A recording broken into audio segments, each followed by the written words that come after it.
over the years, I've had and still do have a very small group of close friends.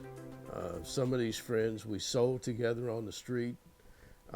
They're street fighters like myself. But they, more importantly than the number, is that these are friends that will give me the straight scoop. When I ask them a question, or when I ask them, Rick, am I on target? Does this make sense? And they'll give me that straight answer. They're like, Rick, you're out of your mind on this one. Or they'll say, you're spot on. This is where you need to be. Stick with your conviction, stick with your gut, stick with your decision because you're right. Not everybody may think so right now, but that's where you need to be. This is the place. And you've got to have that close group of friends that, and I've made this analogy. If I were to become president of the United States today, which that's a scary thought in itself, but that's another segment altogether that we don't have enough tape for.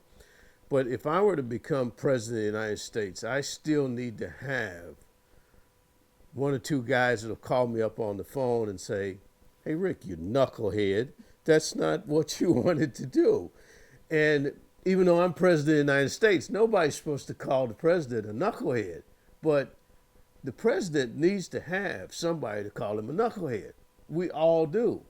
I mean, you got to have people, not everybody around you needs to be lying to you, and that's what I mean by your close group of friends. You got to have a group of friends that can call you up on the phone and say, Rick, you're dead wrong.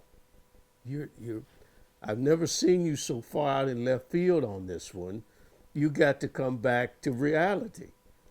Otherwise, what are you gonna do? You're sitting around thinking you're right, and you're way out, way in the field, and everybody's playing ball here. And they're like, hey, Rick, could you come here? And that's what I mean when I say, close knit group of friends. They got to be people who understand you, and they're close enough to you where there's mutual respect. There's some people that say you're wrong. You get mad and say, no, I'm not wrong. And you may get mad at your friends, but after that wears off, you're like, once again, damn it, they were right. They were right.